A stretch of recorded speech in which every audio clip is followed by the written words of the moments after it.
and I've confirmed that. And so, welcome YouTube. We're back again. Sorry for the break. We had some technical issues, or I had some technical issues, and we'll now happily continue with our recording. So, Edward, are you ready? I am, Moira, yeah. It is Edward, isn't it? It is. Ted? It is. I prefer to be called Ted. Well, I know. I was just being rude. Apologies. No worries. It's like, when you're young and your mother calls you by the name you were christened, and you know when that happens, you've been naughty.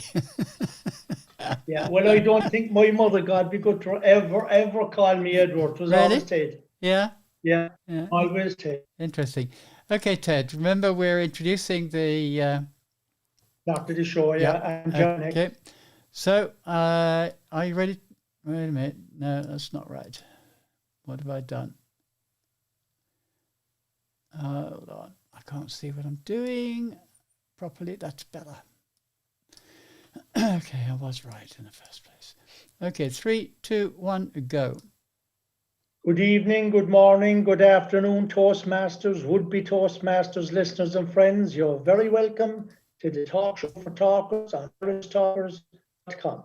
Our email address is info@irishtalkers.com. You can also find us on Facebook as the Talk Show for Talkers, and look forward to your comments and your questions, and indeed the feedback. We regard this as our evaluation of the show. You can also listen to previous shows on the website, irishtalkers.com. And we also publish the Public Speaking Weekly, and this is a treasure trove with links from the internet about Toastmasters, tips and tricks on public speaking, how to improve your confidence, your leadership, etc. So look for the newspaper link on our website. And my name is Ted Murphy, and I'm joined again this week by the passionate Paul O'Mahony.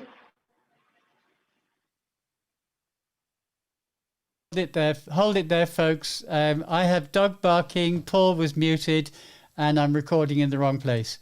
So, Ted, that was fine. We'll continue from... I don't know why it did that. No worries. Oh, I see what happened. Okay, my fault. I can see what I did wrong. Now I've lost my... Is it me? Sorry? No, you're fine. Well, you were muted at the time, but that's okay now.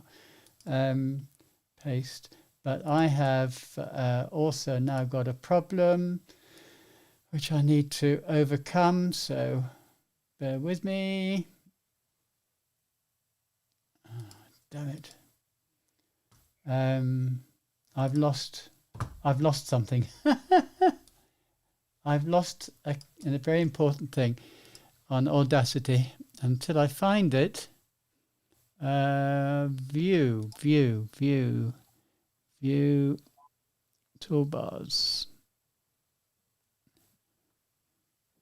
reset toolbars.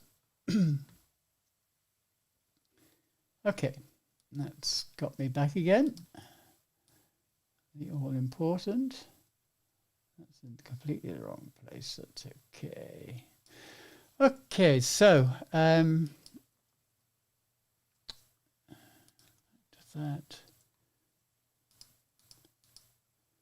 I should really be showing you what I'm doing, but I'm not. 3 speakers. Back to the beginning. Sorry, Ted. You're going to do the person introductions and then go in. I thought we were going to go straight in, but it doesn't matter. We'll do the person introductions first. And then I'll introduce Gerald.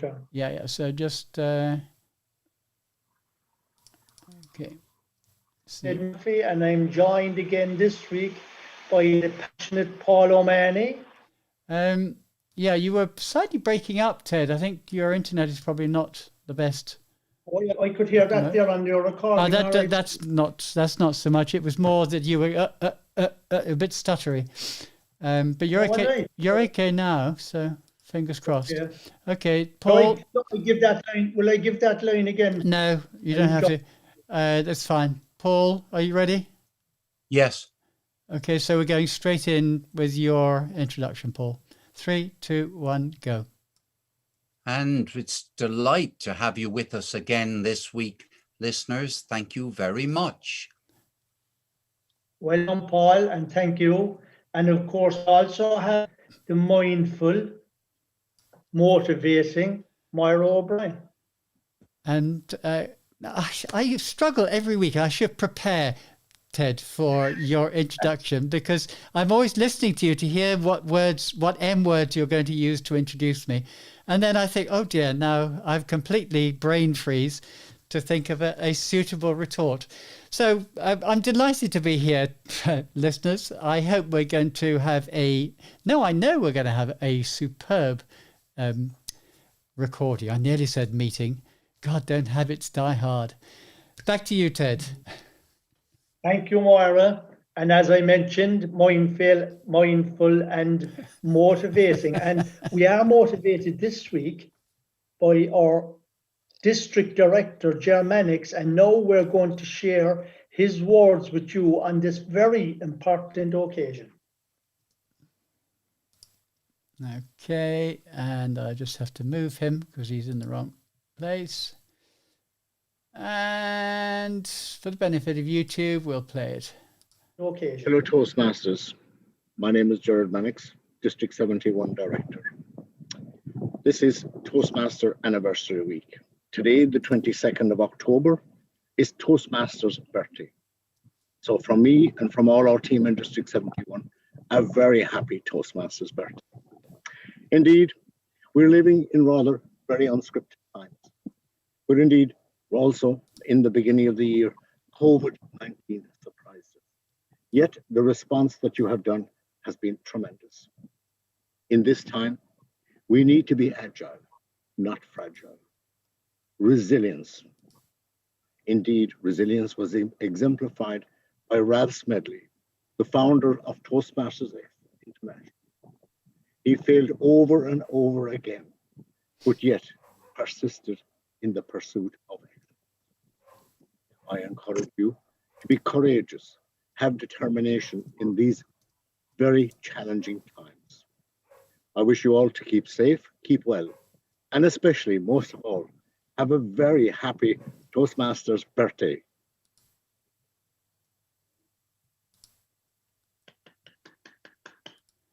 Well, I actually think YouTube might have been disconnected for a second then, because oh dear, OBS can be a very frustrating program. It did something that I didn't want it to do. As I was typing elsewhere on the screen, it then took my typing to do something it shouldn't have done. Do we have a better audio? No, that's of that. No, that is how Jer recorded it. I'm afraid that's it. The quality is very poor. A little Anyway, never mind. All I could do is to compress it, but when I compress it, it just comes out even worse. Yeah. Well, at least it's better than nothing. Indeed. So let's ride forward on the and be agile rather than fragile about it. Yeah, that's a lovely sentence. That was agile rather than fragile. I like that. Yeah, do you know where it comes from? No. It comes from our new international president, who in his address, at least that's where I first came across it. Yeah, you're right, actually, Paul, it did. And you know where Jer used immediately after that the word resilience. Yes. I'm sitting here thinking, you have be agile, not fragile, be resilient, not despondent. Oh, yes. Okay. And I thought that would be now Moira would be able to tell us at some stage what rhetorical device that is. Yeah, I'm not very good at remembering the names of the devices, but yes, it is surprising since they're all double Dutch or Greek. Yeah, indeed. Are we going to finish off the first session of the Yes, show? in a second, Ted. In a second. I just need to. No, I just thought we were after wrapping up already because No. I have to give my thought for the week, and Paul needs to give his. You do. But Absolutely. before that, I had to do a bit of housekeeping. Okay, no worries. Otherwise, the show would have been messed up. And we are back at where we should be. And Ted, over to you to continue. 3, 2, 1, go. And I would like to give you my thought for the week this week. And Paul, of course, will be giving us his word of the week. So my thought for the week this week comes from that gentleman that Germanics referred to, Ralph C. Smedley. And this is what Ralph said back in the day. Whatever your grade or position, if you know when and how to speak and when to remain silent, your chances of real success are proportionately increased. So whatever your grade or position, if you know when and how to speak and when to remain silent, your chances of real success are proportionately increased. In other words, don't open your mouth unless you've got something to say. And then listen. There's more to it than that. You see, what Ralph said was you need to know when to speak. Yeah. And when not to speak. Yes. And you need to know how to speak. That's different. Yes, but that's what he said. He said when and how. He didn't actually he did say when and how. You're right. What you have to say. So he didn't say if you know what to say. He said if you know when and how to say it. That is true. The wonderful thing Ralph did was leave open to the listener in this case, or the reader in this case, whatever they wanted to say without fear of favor. So people are entitled to say whatever they want to say, but it's really good to pay attention to when you're going to say it and how you're going to say it, or whether you're going to stay silent. Or I might have misquoted. I think what he actually said was how and when, rather than when and how. But what I liked about this is that when he said that your chances of real success are proportionately increased, it reminds me of the saying that you have 2 ears and 1 mouth, and they should be used in that order. So in other words, twice the listening and less the talking. Okay, that sounds like we could acclaim that as being a useful message. And with that, I shall hand you over to Mr. Paul Amani, because Paul has, as usual, a word of the week. Paul, your head is down firmly. Bring it up and let us hear your contribution to this segment. Well, what an adept segue from Moira there. You see, she used the word of the week when she talked about acclaiming what was said before.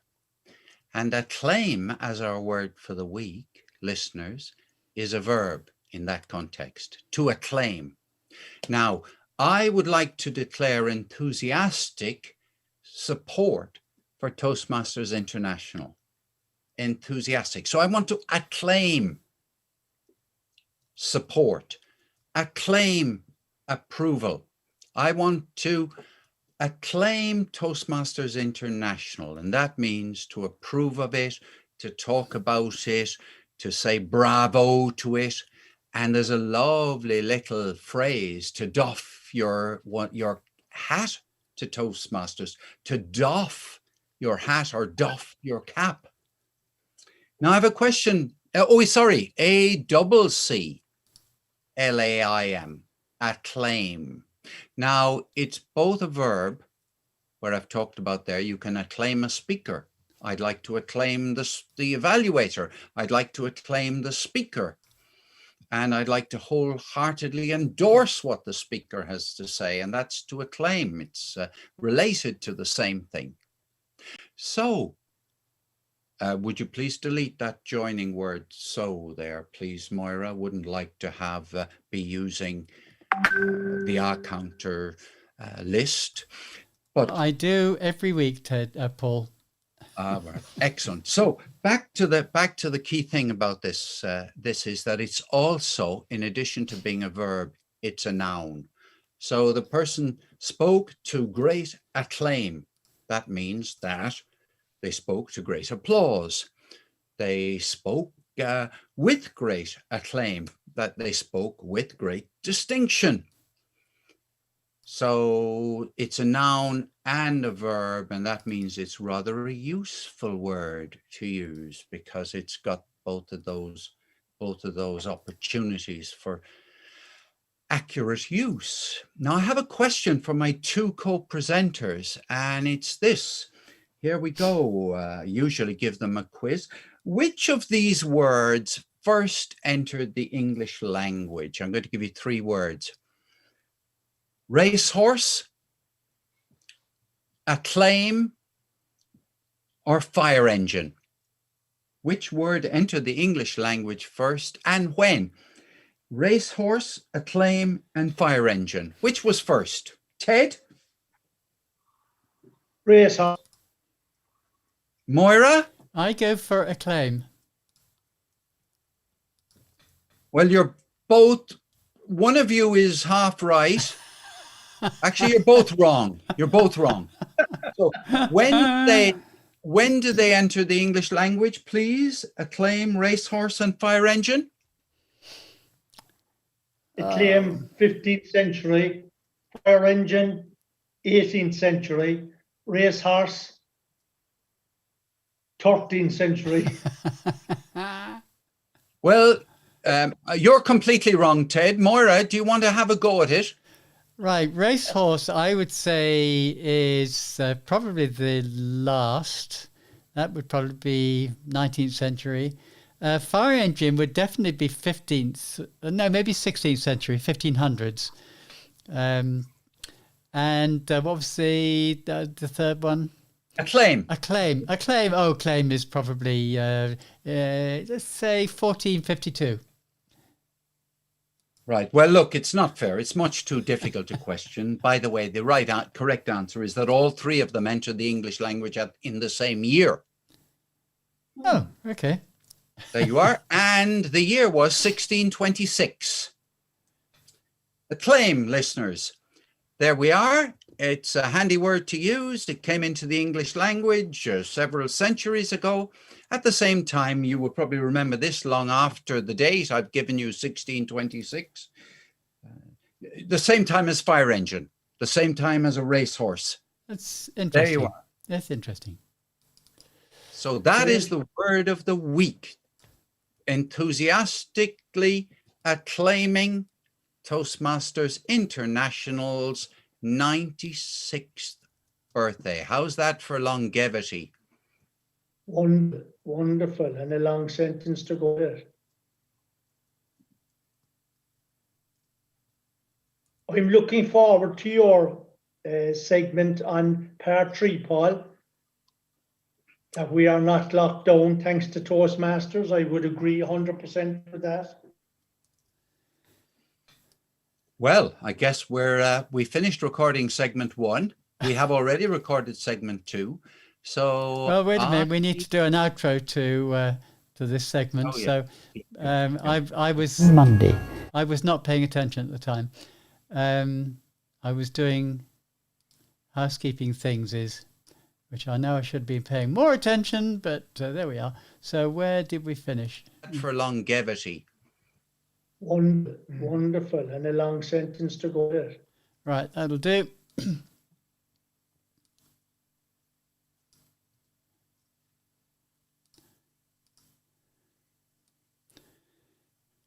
So, that's a horrible word, so, isn't it? But it's so useful. So useful.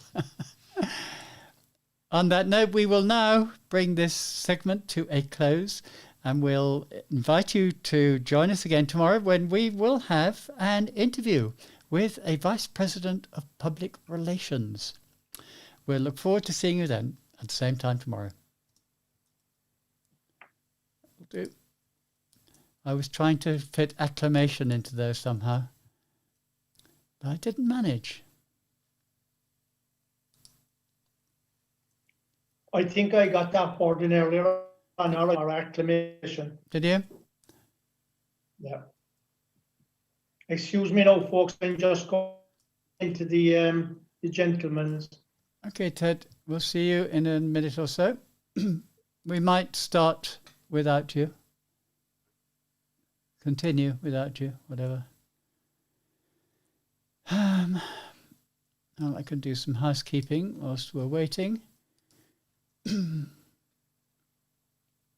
Let's see if we can put Audacity up. Get back into stream. Yep, we're back on again. Oh, that's good. It didn't drop. It didn't drop the stream completely. It just said stream will stop if it doesn't receive any data shortly. So what I'm going to do now is apply compressor to the compressor effect. If you are at all interested in audio, I'm going to I'm now applying compressor. So this will even up the audio a little bit, make it a bit better. That's not too bad. We might even do it a second time, but that's fine. I compress this bit. And that's it. That's all of the first segment done. Undo that, whatever that was. Oh yeah, I know what that was. Okay. And then I need to put the outro in the right place approximately. I tidy all this up after the show when I do the editing. And what do we How have? long on average do you spend editing, Moira? Do you really want to know? About 4 hours? Well, I don't. 2 hours, right? No, 4 hours. 4 Yeah. hours. But well, it depends. Yeah. If you think about it, we usually the second section doesn't need too much editing. I don't tend to edit our interviewees too much. But so every week there are 3 sections to do major editing on. They're 12 minutes long. It'll take me probably 3 times that to edit it. So that's 36 minutes times 3. So that's an hour and a half. And then I've got to upload, prepare the Anchor files. That's another 15-20 minutes. So maybe 2 hours. But it seems much longer. So I don't usually do it in one go all at once. That's just. I have to say, I'm just very the way it impressed with you as an editor. I think quite apart from how long you spend doing it, you do a terrific job. Thank you. It's appreciated. Well, I'm always impressed with what you manage to turn out. It's really, you certainly managed to make me seem as if I'm fluent and coherent, says he, just talking about himself, but you actually make everybody sound good. You're right. It's not difficult. I take out all the ums and ers. I take out all the linking words like so and that are not necessary. I take out half of every pause unless it's a deliberate pause, as in demonstrating how we should be pausing. And that usually cuts out, well, the pauses cut out about 3/4 of a minute, half a minute to 3/4 of a minute of each segment. And then we usually lose another 3/4 of a minute taking out the extras. And what frequently happens is we all do this. We start off a sentence, then we change our mind because we decide we shouldn't have said that. We should have gone to something else. And I take out the first bit where we've changed our mind. And that just makes for fluency. It sounds like we know what we're talking about. I'm ready to go, guys. Okay. Right. Sorry to put across you so bluntly, but I'm aware Ted has come back, and that's quite all right. It's time for you.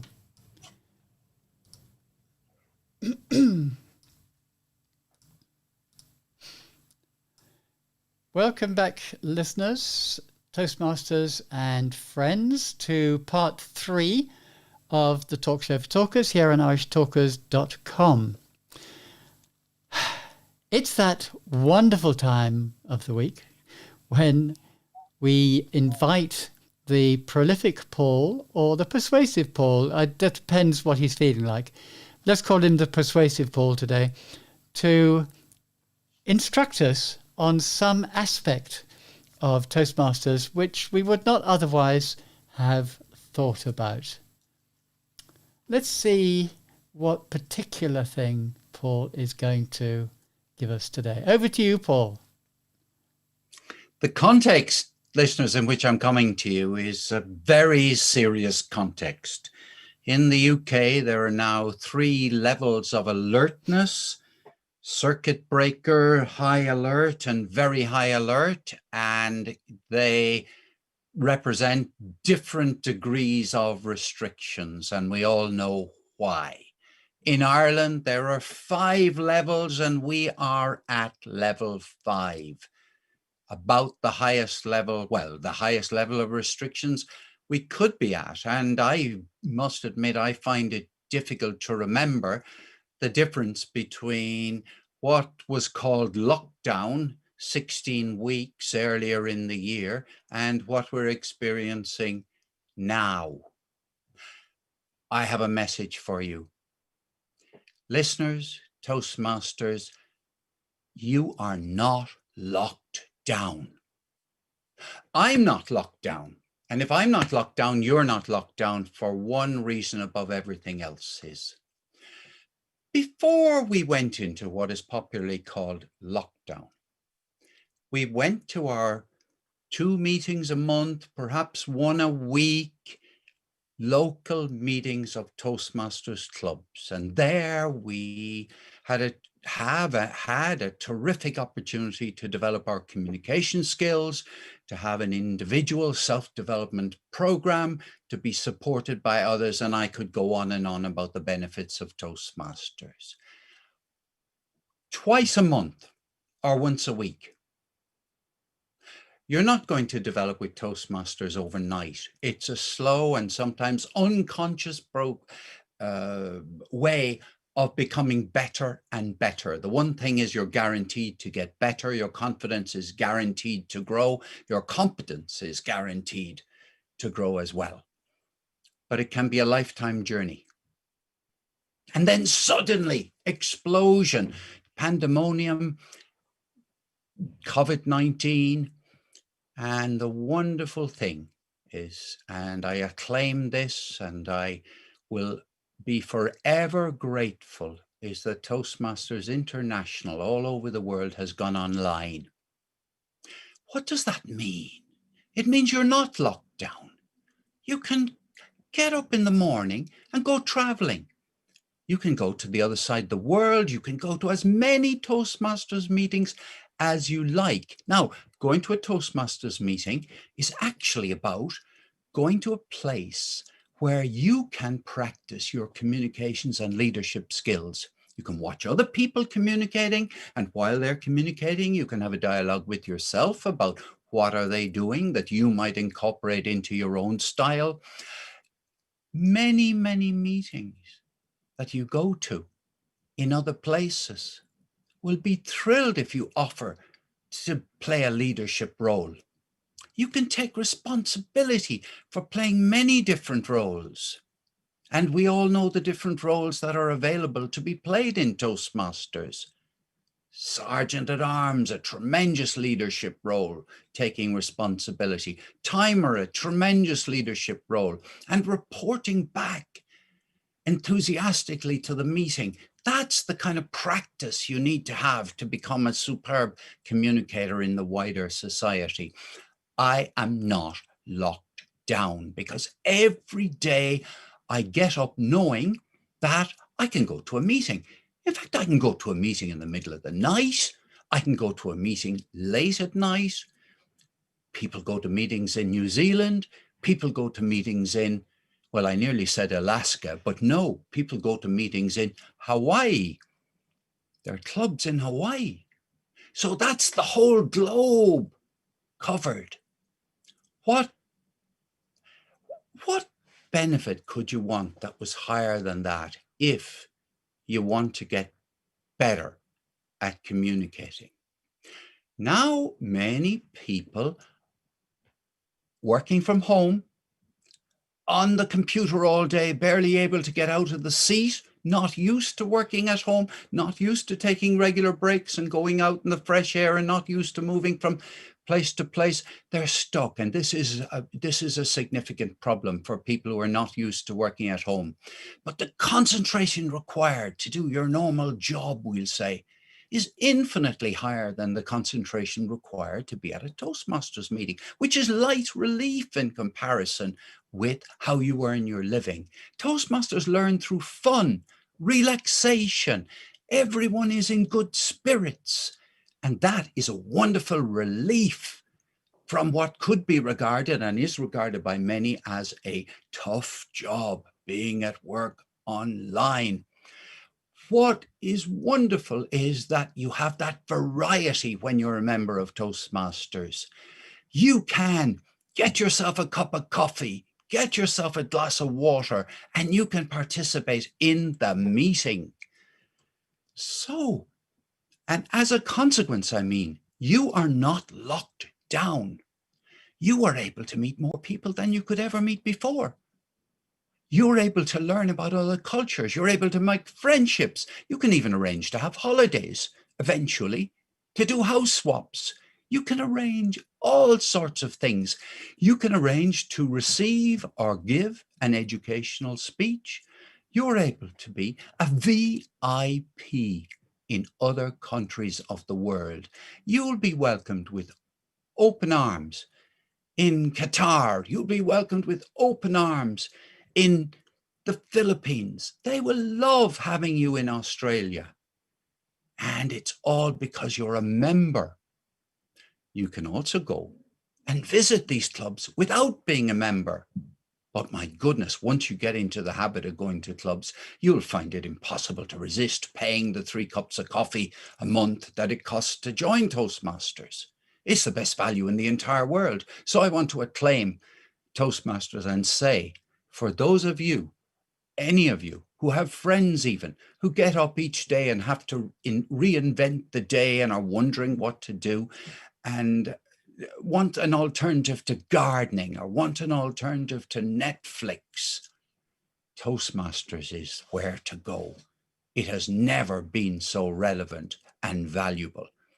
That's why I can say with total confidence, you will not be locked down.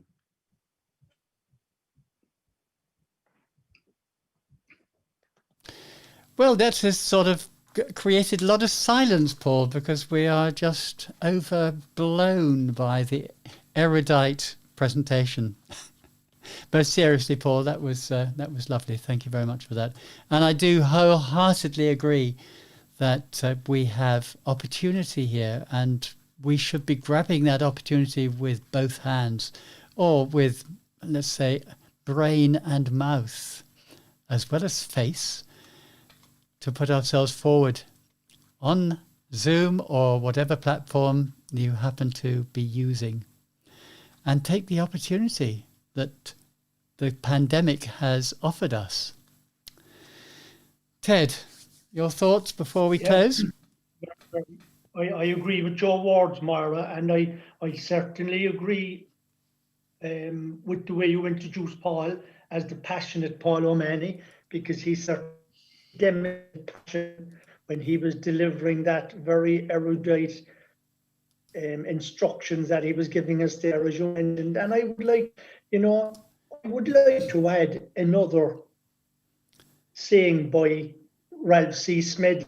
And to the other values of Toastmasters training, let us add this one with emphasis, that it is the busy man's best chance to take postgraduate course in general information without inconvenience or loss of time. And Ralph, he said that before we ever had anything like internet or Zoom. And something else that I would like to quote him on also, that I think is particularly pertinent at this time, in this place, where we find ourselves right now. Ralph, he said, we need fewer rules and better understanding of general purposes. Isn't that pertinent for the situation we find ourselves in, that we have so many experts telling us what COVID is, what COVID does, what COVID is going to do? They're giving us all the rules and the detail, but they're not giving us anything on the general purposes, so far as the message is a little bit convoluted when it's given out as to exactly what we should do. It's simple enough. Wash your hands, socially distance. Make sure that you do everything that's right with regards cough etiquette and with your interaction with your fellow human beings. Just make sure to do what you're supposed to do and do it with grace, because we can't, there's a lot we cannot do about COVID. It's here and we just have to learn to live with it and to manage it.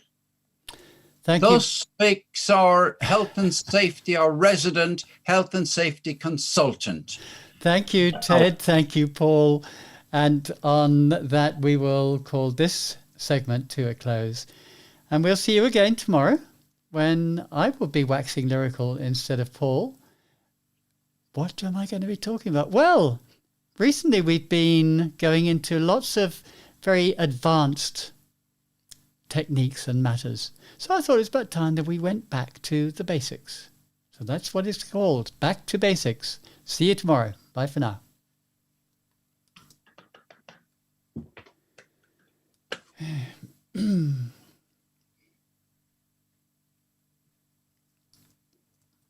Back to basics it is, folks. Paste. And that. Okay, how are we doing? Not too bad.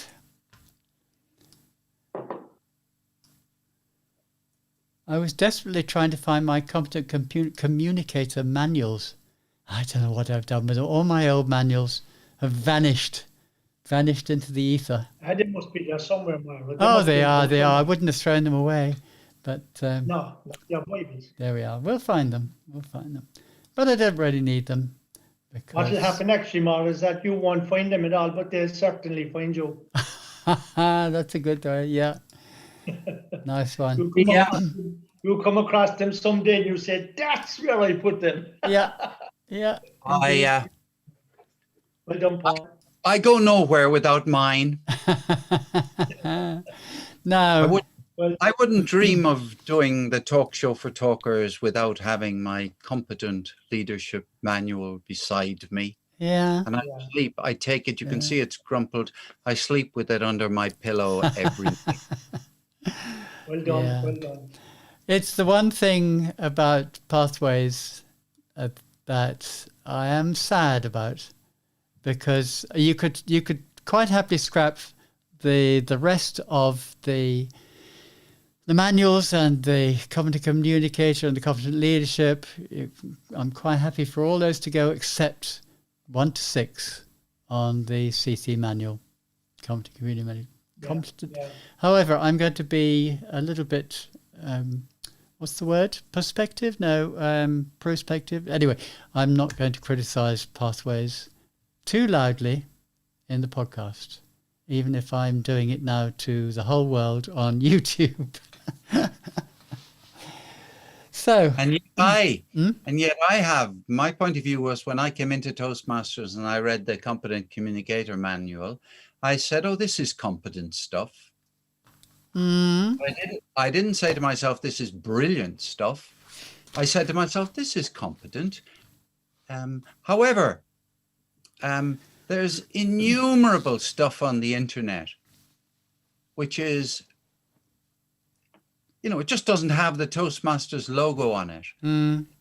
So if you wanted, for example, to learn how to use your body more effectively when you're speaking, you just have to Google it. That's true.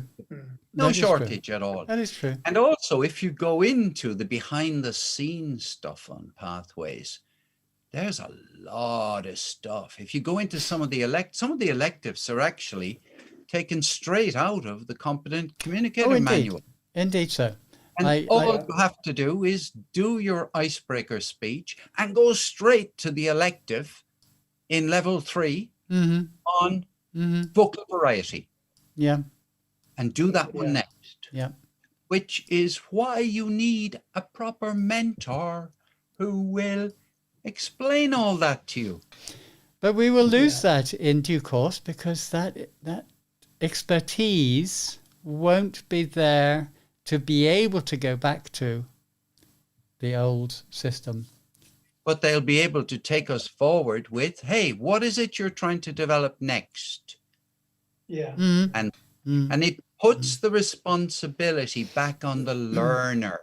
Yeah. Which is, of course, what all modern adult learning is. I mean, Ted will know this. You definitely put responsibility on your trainees to carry on development. Okay, let's cut to the chase. Oh yes, Moira, what are you talking about again? Oh yes, back to basics. Back to basics, yeah. I forget. Back to basics. I forget who's back to basics first. We covered this probably on episode 2 or 3 of the Talk Show of Talkers in 2015, was it, Ted? Or 2014? 14 or 15. It was December. It would have been December 2014. So nearly 6 years ago. Yeah. Funnily enough, I was thinking about going and digging out the recording and listening to Sharon waxing lyrical about this. Oh yeah, that should be interesting. Yeah. But she's quite a talent, so therefore she must have done some great stuff. Oh, she did.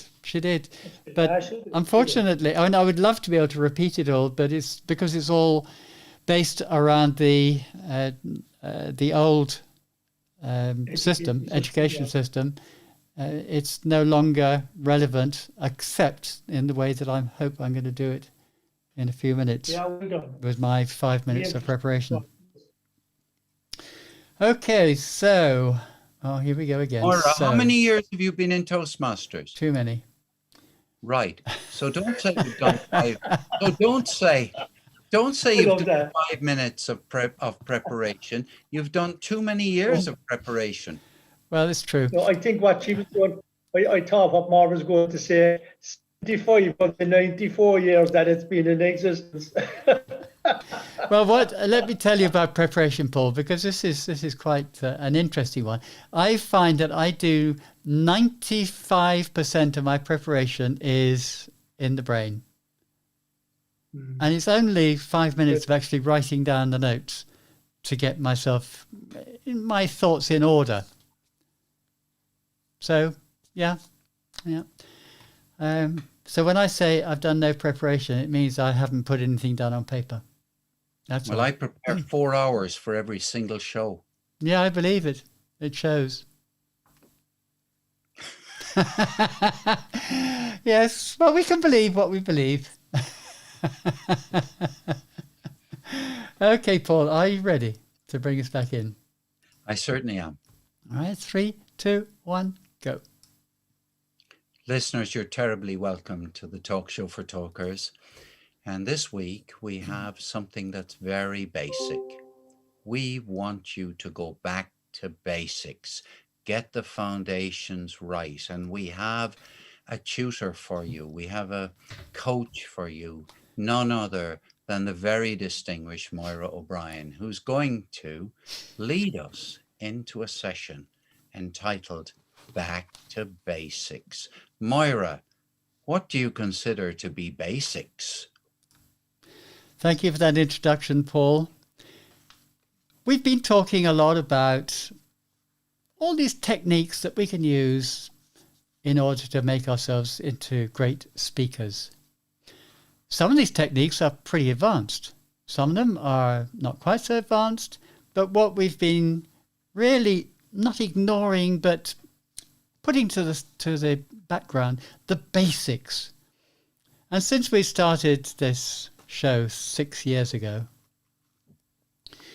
I'm sure we have gained a large number of listeners who are new Toastmasters, new at least in the last maybe 6 months or a year, or even just a couple of weeks. So I thought it would be a good idea to go back to square one and think about what we can offer to people who are just starting out in their Toastmasters journey. And for this, I've gone back to something which you, as new Toastmasters, you won't have access to, at least not so easily. And that is the Competent Communicator Manual. Now, all of the information in the Competent Communicator Manual is found within Pathways. So don't get me wrong, this is not something which you are not going to be able to get access to. It's just you won't get it in the way that I found and I believe is the best training for Toastmasters, i.e. Public Speaking 101. Let me go through it very briefly, and then we'll go into a little bit of detail. There are basically 5 items in this particular section. The first one is organize your speech. The second one, get to the point. What does that mean? Get to the purpose of your speech. Number 3, how to say it. All about words. Number 4, the body speaks. All about body language. Number 5, vocal variety. How do we actually speak?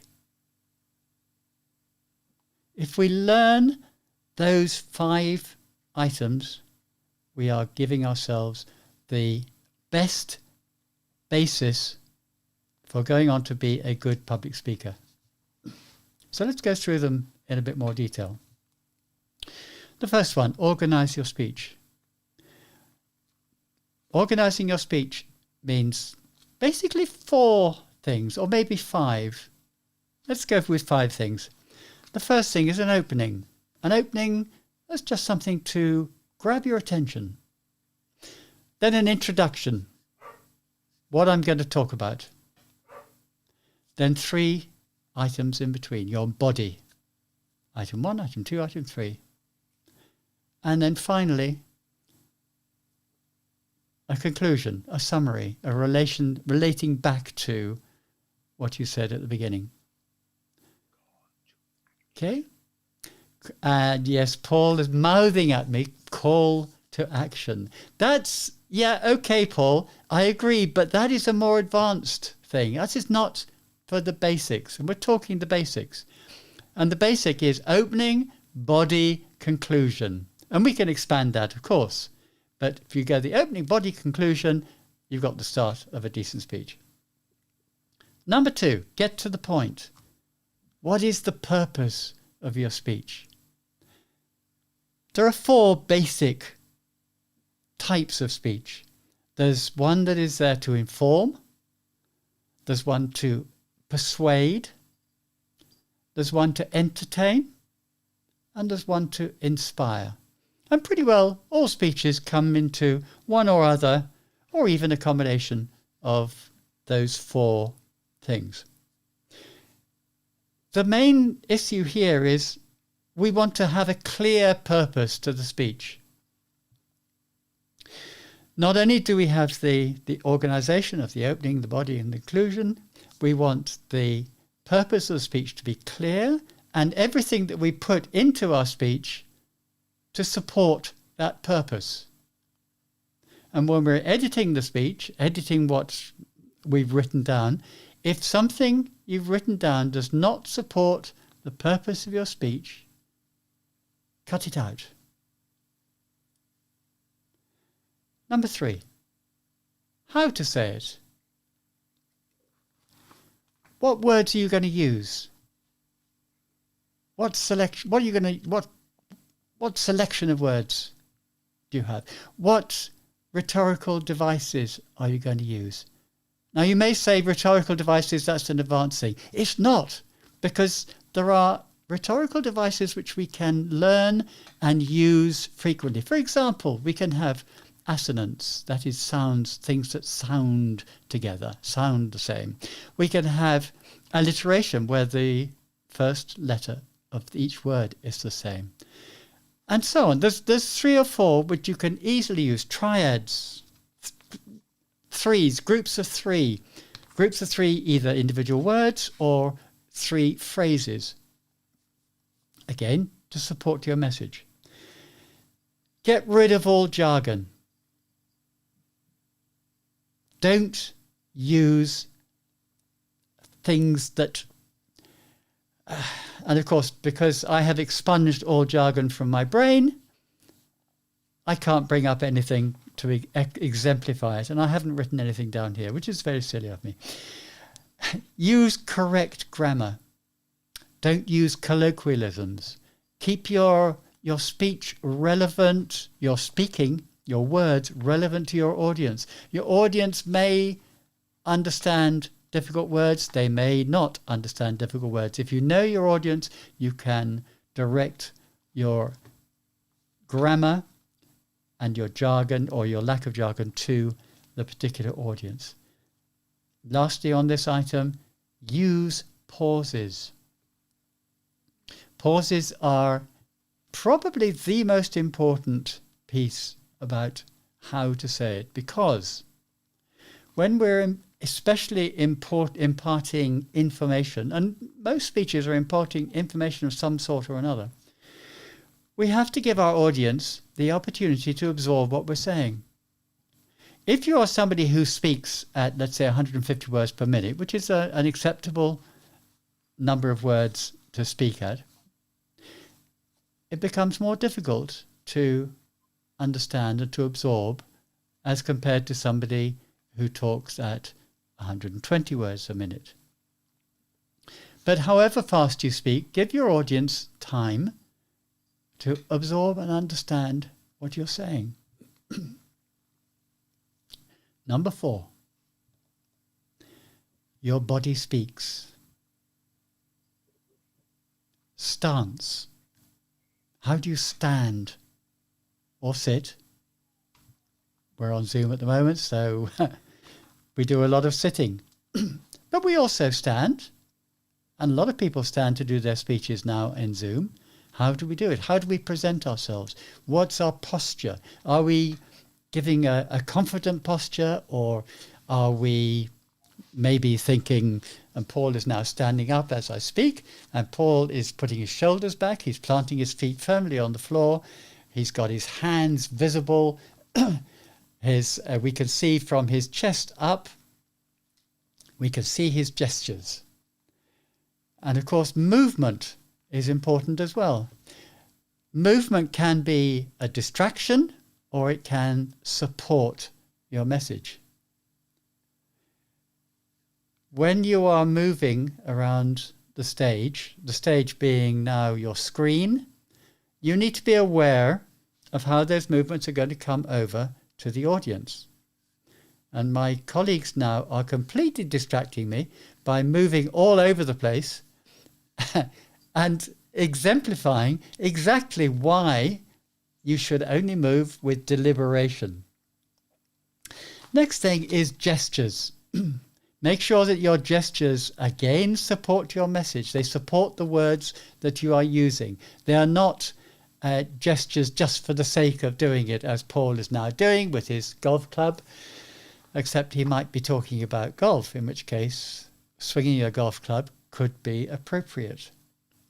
Facial expressions have become far far more important now than they used to be, because now we have a full screen face staring at us on the screen. So if our facial expressions do not match with what we're saying, people are going to say there's dissonance here.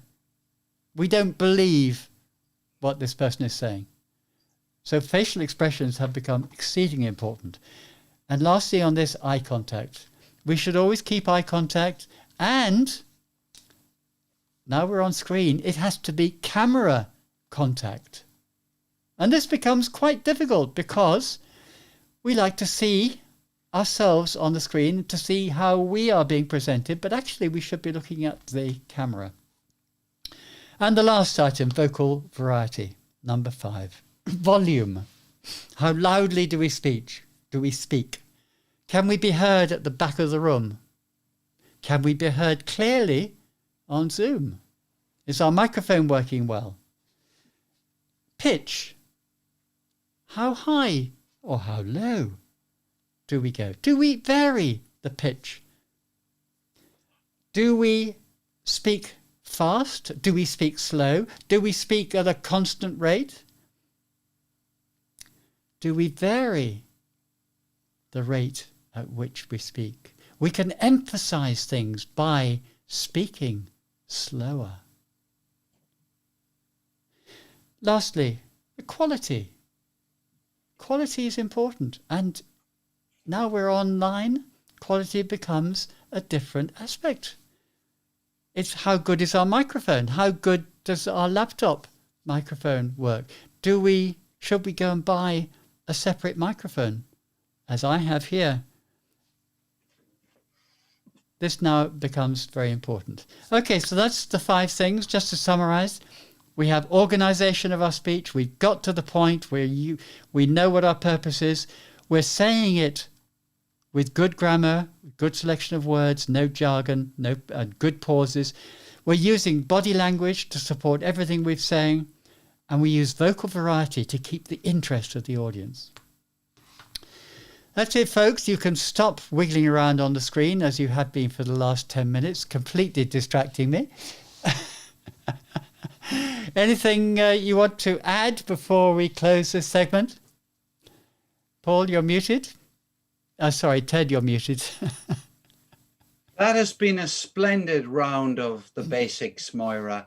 You've actually played a blinder. I saw you get some birdies in there, and you certainly got out of that bunker very impressively. Good, I'm glad. And the language you used, Moira, was lovely. When you were explaining, you were expunging, exploring, and examining. That was very nice. Good. Expunging, lovely Expunging. word. Yes, it's a good word, isn't it? It was good alliteration then. Yep. Yeah. Indeed. But Moira's full of rhetorical devices. And I think, Moira, I have to congratulate you for not laughing on screen, because Paul and I were doing our very best to tickle you. You were, and you were succeeding, I can tell you. Mentally, you were succeeding. Let's call... Carried on regardless. Well done.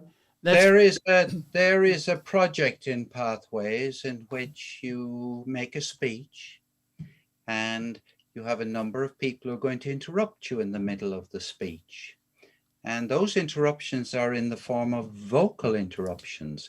Today, we've developed a new elective, which is how to make a speech while your audience is distracting you by their body movement. Yes, indeed. Person in the audience waving a flag at you or holding up a placard, "Down with Moira." I should have put on the YouTube version of this. I should have put the full screen of the 3 of us, because then the audience would have seen your distractions. Sadly, I left it on me because when I'm talking, it's difficult to organize the live stream as well. But there we are, folks. If you want to see us actually doing it, do go to my channel, Moira O'Brien, on YouTube, and you can see the recording of this show on YouTube. Yeah. And have Well, a good laugh. Paul, point on all this actually, particularly since we're in contest season, when you're a judge or judges at contests, none of us can see what we're looking at because the only person whose video is left on is the actual speaker. And as a judge, you're asked to give points on the audience reaction. But how can you give points on the audience reaction when you can't even see or hear the audience? This has been covered by the advice, good practice advice given by Toastmasters International in one of the documents. And it's this: a judge should judge the audience reaction by their own reaction. A judge is to decide whether they found the matter to be well expressed, to be humorous, or whatever it is, and that's the only thing they're meant to take into account. So the judge represents the whole audience. That's very good advice, Paul. And on that note, we'll bring this section and, in fact, this week's podcast to a close. Thank you all for listening, and we'll look forward to seeing you next week. Tom Hebert for being a great guest. And thanks to Tom Hebert for being a great guest. So from myself, from Moira O'Brien, from Paul and Ted, we'll say goodbye. See you next week. Bye. Ed, I've been briefing judges. That's interesting, Paul. No, it's interesting because as a judge at a recent contest, all I could do was give the contestants all the same mark for audience reaction. I did the same, but I think Paul is absolutely right. We should just take our own reaction. Well, that's the advice being given. That's the official advice. I think it's excellent advice. And it simplifies everything. You don't have to. You don't have to guess. Was Ted really smiling? Yeah. Yes, of course. And the other thing is, if you're in a room, face to face, a proper ordinary room, and you're a judge, and you're sitting at the back of the room, let's say, you won't be able to hear the murmurings of approval or whatever that are going on in the front. No. You'll be surprised, Paul. You'll be able to pick up the reaction. You'll get it from the audience. Actually, you'll get the vibes. All right. You'll get some, but you certainly won't be able to see their faces if you're at the back, and a judge can't really be looking around. Yeah. But it simplifies. It really makes it easy for a judge to decide, because some of the speeches I know I found. I was really laughing or chuckling out loud, and the vast majority of speeches I've heard in humorous don't affect me that way. Now, you want to get a small number of points for that. No, it's not the be all and end all. You get a lot more points for having a good beginning, a good middle, and a good end, even if it's not funny. Yeah, because there's only 10 points. The difference between first and second. Yeah, but there are only 10 points for audience reactions, so. I thought it was 15. No, it's actually a bit more complicated because actually a bit of the content. Oh, no. It's audience reaction is, I think that's about right. I think that is right. Yeah. But the other thing is that a lot of judges, unless they're briefed properly, will judge the humorous speech based exclusively on whether they found it funny or not. Yes, which is wrong, of course, because it doesn't have to be funny. It just has to be humorous. Yes. If you smile once, that's a humorous speech.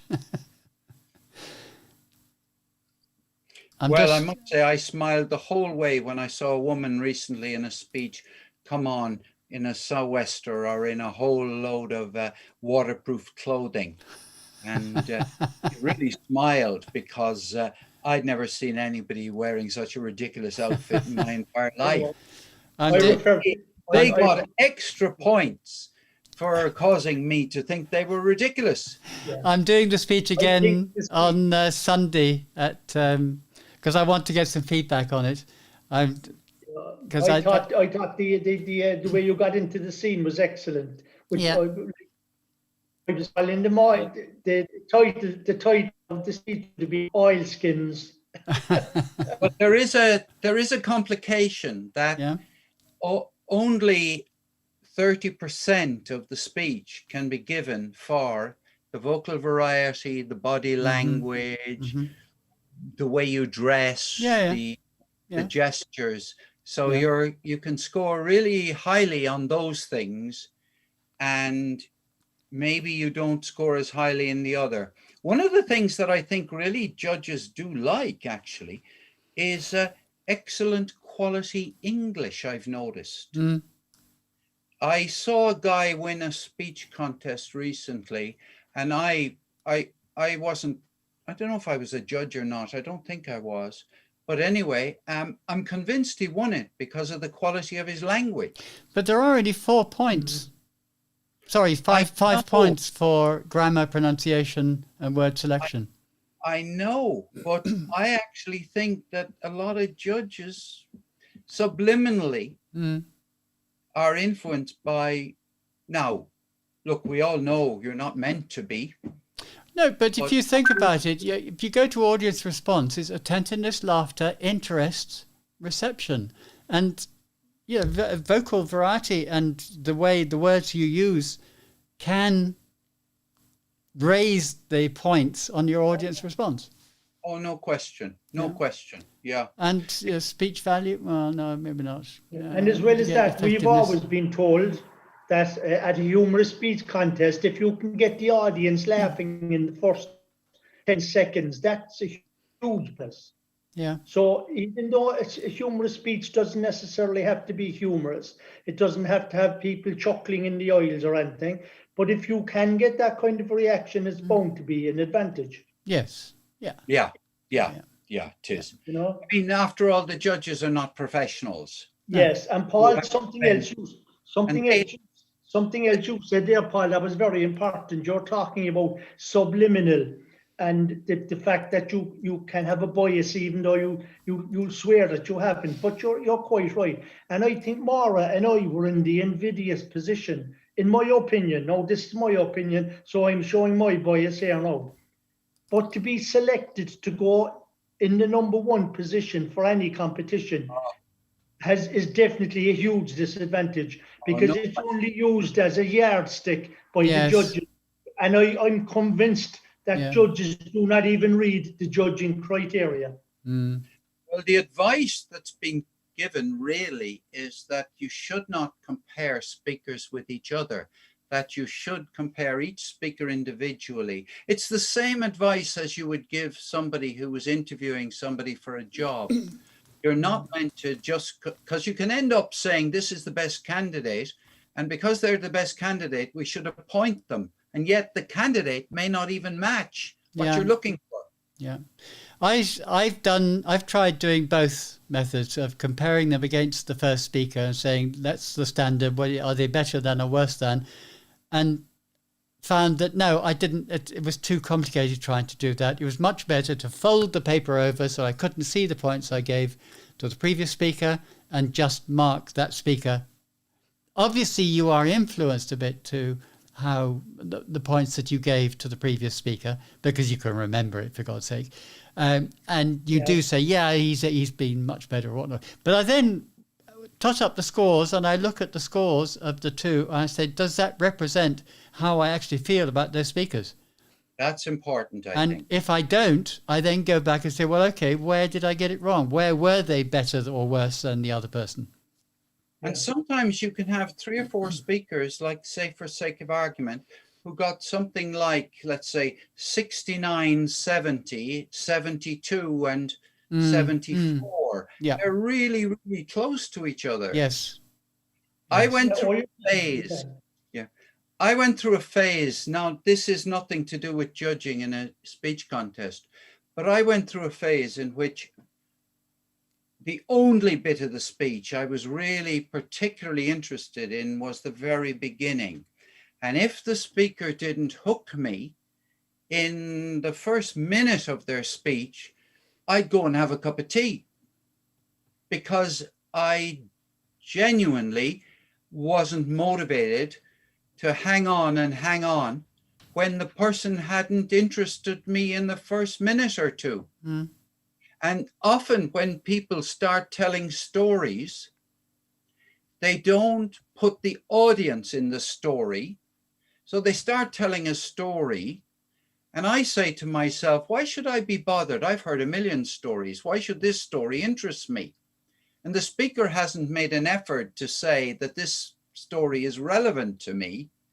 So I don't understand why the speaker is telling it.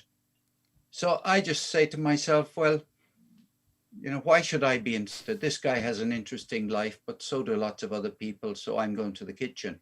Now that's a disgraceful way to especially if you're a judge. Oh yeah, you couldn't do that as the judge. That's terribly unfair. But my goodness, how many speeches have I watched since March? Yeah, hundreds. Yeah. Yeah, and I've gone to the kitchen over a few of them. Yeah. I have a terrible confession to make, but you have to swear not to tell anybody this. Well, remember, you're telling the whole world at the moment. Yeah, while you're still on your It's not fair.